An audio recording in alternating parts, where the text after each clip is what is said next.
গীতায় রয়েছে, যা হয়েছে ভালোই হয়েছে, যা হচ্ছে ভালোই হচ্ছে, ভবিষ্যতে যা হবে তা ভালোই হবে।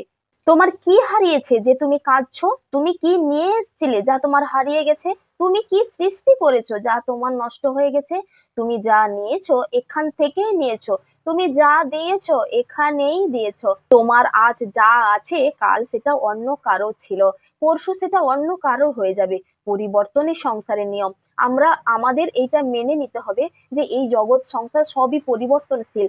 আজকে আমার কাছে অর্থ সম্পত্তি আছে মানেই যে কালকে আমি সেটাকে ধরে রাখতে পারবো এটা কিন্তু নয়। আমাদের সর্বদাই মেনে নিতে হবে যে আমার কাছে এটা আছে, কাল অন্য কারো হতে পারে। আমাকে আজ ভগবান দিয়েছে, কাল আমার থেকে ছিনিয়ে নিতেই পারে।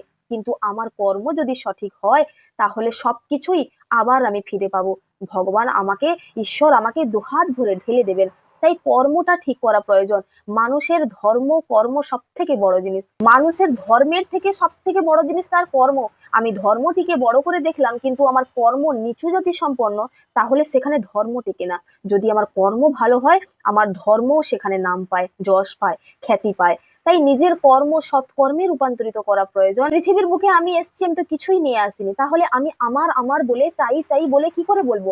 আমি আমার কর্মের দ্বারা যদি আমি হাসিল করে নিতে পারি, আমি যদি যোগ্য হই, প্রাপ্ত হই, আমাকে তিনিই দেবেন। আমাকে দাও দাও দাও, অথচ আমার কর্ম নেই, কি করে দেবেন? ঠাকুর তার বাণীতে বলছেন, করো হও পাও, না করে যে পেতে চায় দুঃখ তার পিছে ধায়।